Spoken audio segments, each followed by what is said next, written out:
Hello, future dentists, and welcome to episode number 9 of Extracting Wisdom. Today, it's all about the top front side questions on the PAT, so stick around. Yeah.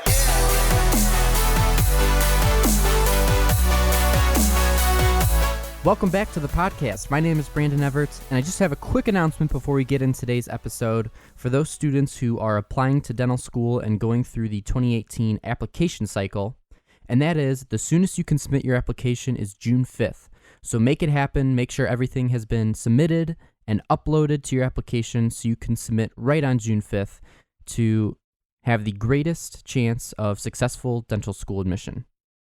So in today's episode, this is episode number 2 in the PAT Extravaganza mini-series, and we're going to be talking about the top front side questions, which is the second set of questions you will encounter after the keyhole portion. And again, there are 15 questions in this section.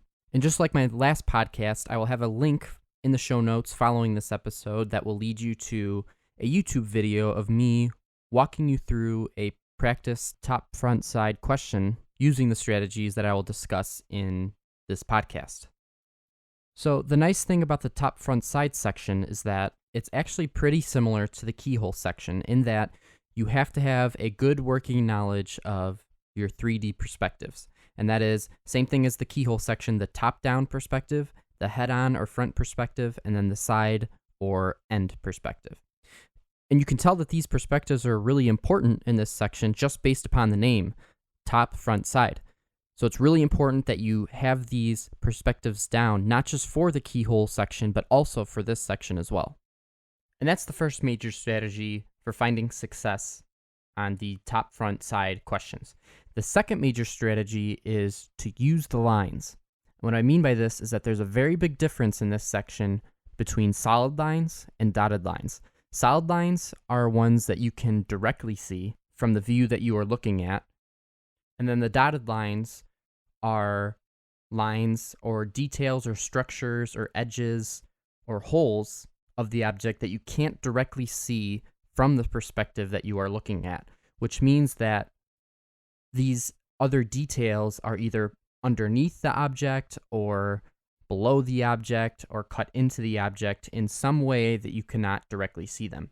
And once you get really good at visualizing the 3 different perspectives of a 3D object, the lines are what are really key to this section. You have to get really good at understanding what solid lines and what dotted lines mean. Because at the end of the day, when it comes down to picking between 2 answers after you've eliminated the ones that don't make sense, the lines are what's going to be the tiebreaker or the difference maker in this section. So now, knowing these major 2 strategies, go ahead and go to the show notes and click on the link there that will lead you to the YouTube video of me walking you through a sample problem of a top front side question.